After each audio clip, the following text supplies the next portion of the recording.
Hey, just want you to know you should never give up, because there's always light. You may be stuck in darkness right now. You may be working overnight shifts. Maybe you're in a situation that you think you can't escape, but you can. No matter how bad it is, there are two things. You can make your living situation better. You can make your life better. Or someone has it worse than you, and they're living. There's always a bigger fish, and there's always someone that's suffering more than you. That's not to discount what you're going through. No, I bet you're going through a lot. And you have every right to feel the way you're feeling. But the reality is that if someone is out there that is blind, deaf, they're stuck in a wheelchair, these people have very difficult lives, and maybe you don't have those things. Maybe you're suffering in a different way, but you still don't have it as bad as them in that area. You're not blind. You're not deaf. You don't have legs that are disabled. You're not going to the hospital every 3 days because you cannot survive on your own without receiving medical care or medical assistance. No, you are living your life. You might be broke. You might be going through the shit at school. Maybe your classes are tough. Maybe your work just sucks. Maybe your job sucks. You ain't got no money. You got a lot of responsibilities, and it's just overwhelming. It's on your shoulders. What do? Well, first of all, take a step back. What can I cut right now? What can I cut out of my life? First things first, I would say you need to simplify your life. Simplify it to the best of your abilities, the best you can. Whether that's living below your means, trying to live at a cheaper house with less problems or less crime rate or whatever. Whatever your situation is right now, if you're stuck financially, make it easier. Now, you need to make it harder later, don't get me wrong. You need to strive for greatness. But right now you're overwhelmed. And you need to take a step back to figure out what you want. And you can't do that when you're stressed. So what do? Well, live to a point where you're not freaking out about your next paycheck. Get to a level where you're not trying to figure out how to pay off your credit cards. Figure that out. You're cooked. You're spending too much fucking money. Stop spending so much money, because you're cooked. And then get some discipline. Start going to the gym. Honestly, I know it's so stupid to say. It's just so, everyone says that. No, it's legit, because if you're not doing shit any day at all, and you're at least going to the gym, that is 100% something that you control and that you can do anytime, any day. You have to go. You have to make that decision to go to the gym or start a workout and do something for an hour every day. No matter what the circumstances are, you're going. And if you're not going, well, you ain't got no discipline. If you ain't got no discipline, how else are you gonna go around your life? You can't make any decisions without discipline. So at least do that. You could be broke as hell, not have any money. You could be going to Planet Fitness, $10 a month. Hell, you could be running in the park, homeless, and run a mile and do like 100 push-ups. That's something. That's discipline. Anyone can have discipline no matter what your circumstances are. If you have nothing, you can still do something. And then from there, you go, okay, well, I need to motivate myself. I need to find myself. I think what you need to do is drop the phone, drop the books, drop everything. First, go media silent. Don't talk to anybody. Don't look at your phone. Don't talk to anyone at all. Don't read anything. Don't consume any media. Don't go out and buy $100 of drinks and alcohol and go out to restaurants. No. Go home. Don't sleep. No. Meditate. No, not meditate like a jackass. I mean, meditate for real. Don't do anything except exercise. Hell, go for a walk. Actually, that's a better way of motivation and meditation. Don't just sit with your legs crossed on your couch for 10 minutes and say, oh my gosh, there's my fucking yoga for the day. Fuck that. Nah. Go for a 2-hour walk. Try to jog in between. And walk. With nothing. No phone, no nothing. Maybe some water. A bottle of water. Let me tell you, when I did that, when I started out with this journey, it changed my views. It goes, man, so my whole life I have been consuming media constantly. I've been trying to bombard my brain with stimulus. I gotta listen to music, I gotta do this task over here, I gotta do my laundry, do dishes, I gotta cook, I gotta eat. And once you try to overstimulate yourself at all times, yeah, you'll get smarter, you'll be able to handle more stress, but isolate that stress out of your life and go for 2 hours. I'm not going to think about shit. Actually, I'm going to think about everything or nothing. And that balance will help you in your life. You got to find out, what am I going to do? Well, what am I going to do? Because people that go to sleep stressed and they're trying to like think about everything that's going on in their day, what they want to do tomorrow, you can't go to sleep because you haven't thought enough today, because you've been listening to music the whole day. You've been at work, you're too stressed, you're thinking about too many things. You need to burn that out of your system. It's just like with a German Shepherd or a Husky or a big dog. If you don't get one of those high energy dogs and you don't run them a mile or two a day, they got a lot of energy. So what do? They start scratching your shit. They start biting you. Maybe they get a little too food hungry. You know, they start biting your little baby kid or whatever, because they're bored. They're bored. They have tons of energy, so they make stressors in their life. So they get very territorial over their food. Maybe they get territorial over their, where they sleep. Then your little baby comes in and tries to grab some of the dog's food and bites a little kid. Same thing applies. If you got a girl that is boring as hell and she tries to start drama with you, that is a lame ass girl. Just because she pretty don't mean shit, bro. Take a step back and look and be like, damn, this girl is boring. She has no life. She has no life, and you're not listening. You're not paying attention. She is boring. She's creating drama because that's what all she knows how to do. Get in a relationship, start drama, break off, do it again. Cycle repeats. I'm not saying she's a hoe, but at the same time, she's creating drama because she has no life. You need to stop creating drama in your mind, your stress, and start focusing on the right things. And if you're not stressed enough and you're bored, well, get stressed, bro. Start doing shit. Fill out your schedule. For me personally, I've been doing these videos because I gotta get my thoughts out. I gotta burn these thoughts out of my brain. And I was doing a dictate to journal thing, and that was working for a little bit. But, I don't know. I feel like this message needs to get out there.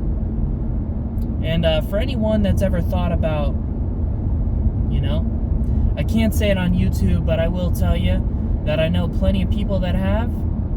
They were very not too close to me, but they were close enough. And I'll tell you right now, it is terrible for themselves because you've thrown your life away. But it's also for your family too.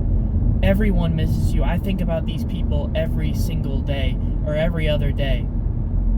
It may be just for 30 seconds, it may be for a minute. And sometimes I really think about them all day.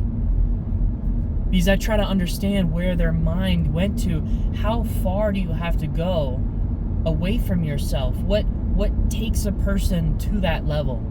And I think one thing about that is people they feel like they're in a situation where they can't escape. I really think it all comes down to that, is they're too stressed, and they're too overwhelmed with their lives, and the only way that they can escape it is to,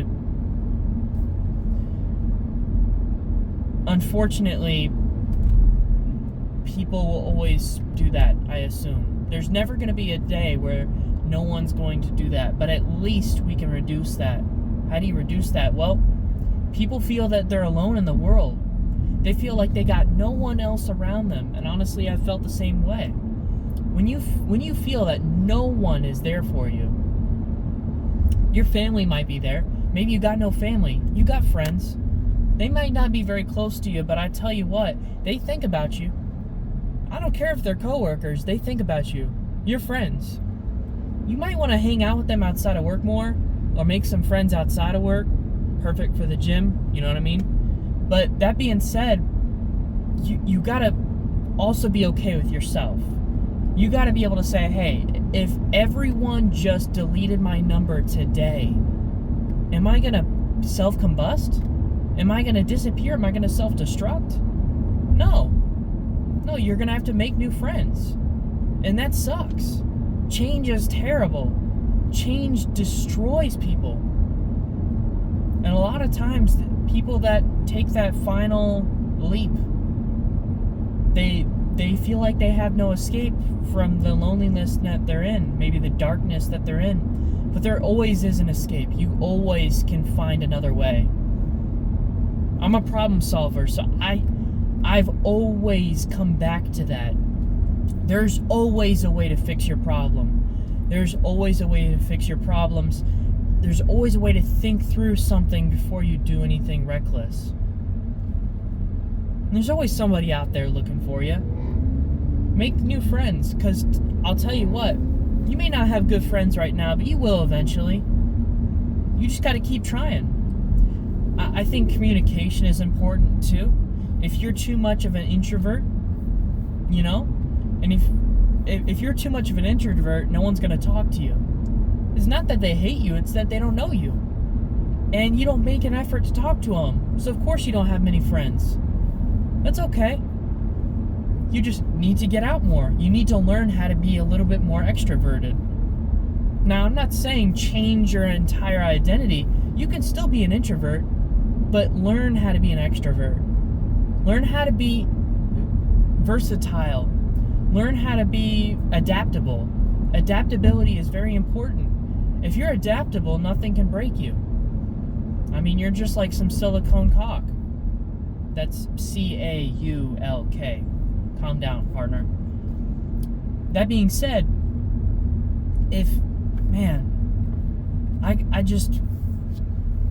you have to do these things. You have to keep pushing. If you're not pushing, what are you doing? You're going to lay down and take it? You're going to lay down and give up? Okay, then you disappear. Where do you disappear to? Down? Because if you believe in that sort of thing, in any facet, you're going down there for eternity. And that sucks. I'm just saying, I wouldn't go that way. I hope not. Shit. Don't do that. I mean, if you believe in God, you're going down there. You're giving up. I don't think that's in the Bible. Now, I don't know too much about it, but I'll tell you what, they don't like it. You're giving up yourself. And I don't think you're going to be forgiven for that. You didn't enjoy your life. You didn't work to serve others. Maybe you did. But it's selfish to give up. It is. Sitting idle and watching things happen around you instead of doing something about it is the same thing as giving up in that way. If you give up on that way, how many people could you have made smile in your lifespan that you gave up on? How many people, hell, maybe you could have made someone's day, and they went and invented like the invention to solve world hunger, a recycler of some sort for composting, or maybe a greenhouse gases, or whatever environmental things. Maybe they came up with a new form of electricity. But now that you did that and you gave up on life, you didn't put a smile on that person's face. I think fate and destiny, cause and effect, are very real. Everyone has a place in this world, and you giving up is not your place. You belong here, and you giving up, you're a piece out of the puzzle. Well, the puzzle can't be solved now. Now you're gone.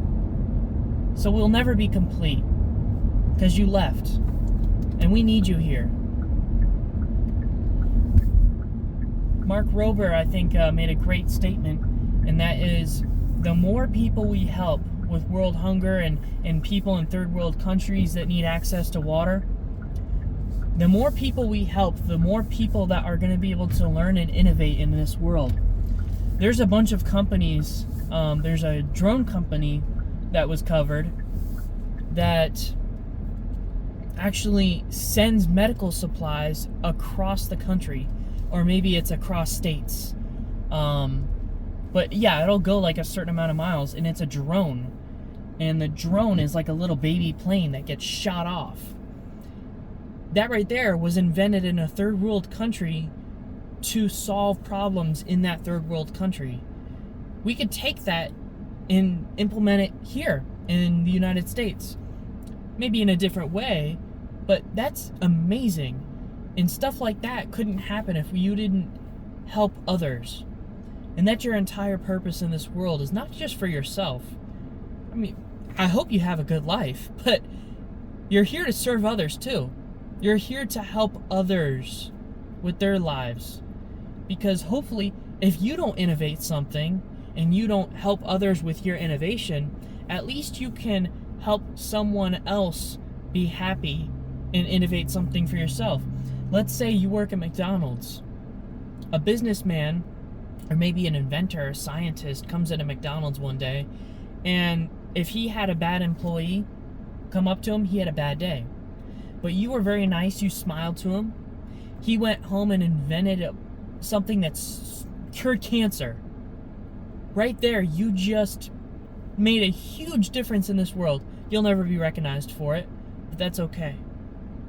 I think about my life like that, where if I can put a smile on somebody else's face, or maybe make their day, or try to help somebody out in the smallest way possible, or even keep them from doing that final thing, acknowledging their presence, respecting them, showing myself to them in a way where I'm saying, you're not alone, I see you.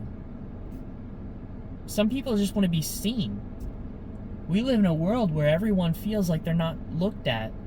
We live in a world where no one feels like they're around anyone else. And when you're surrounded by thousands, millions of people, and you still feel alone, that's terrible. So I think, wrapping up, don't make people feel alone. Do the opposite. Make people feel alive. Not just for yourself, but for them. Don't be selfish. It's gonna start some leg day. See ya.